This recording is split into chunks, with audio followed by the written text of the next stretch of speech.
Hey everybody, welcome back. I'm Jamie and this is Film Empire. This is the first part of a 3-part series on how to create this ghost effect. So let's start right after the intro. For this effect, you'll need a shot of the object you want to make a ghost and a clean plate without the object. This effect works best if nothing is moving in the background of both shots. This effect can be done in both Hitfilm Pro and Express, which is what I'll be doing today. Do note that for Express you'll need the Destruction add-on for the energy distortion, but fear not, I'll show you a way that works just fine where you do not need the add-on pack. Open up Hitfilm Express and change the project settings to something you like. Then click the Start Compositing button. Rename the composite shot to something you like.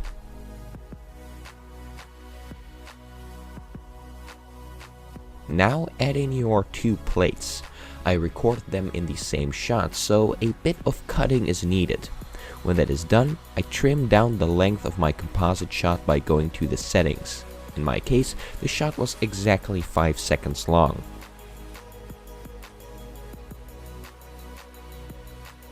For this effect, the shot of the object needs to be a little bit transparent, so I set the opacity to 50%. As seen, when I did that, the clip became a little bit lighter, which means that the lightness of the background plate is a bit different. I set the transparency back to 100% and moved the clip a bit to the right so that I can see both shots. I now apply the curves effect to the bottom plate and I adjust the curves until both shots match.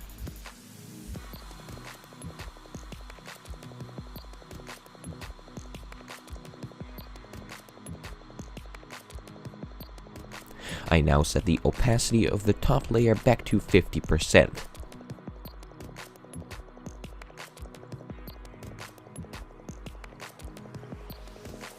This is the effect we have now. So thank you for watching. This was the first part. Definitely check out part 2 using the link in the description. Bye bye. Hi there, thanks for watching. Click here to see my latest video, click here to see a highlighted one, and click here to subscribe to my channel if you haven't already.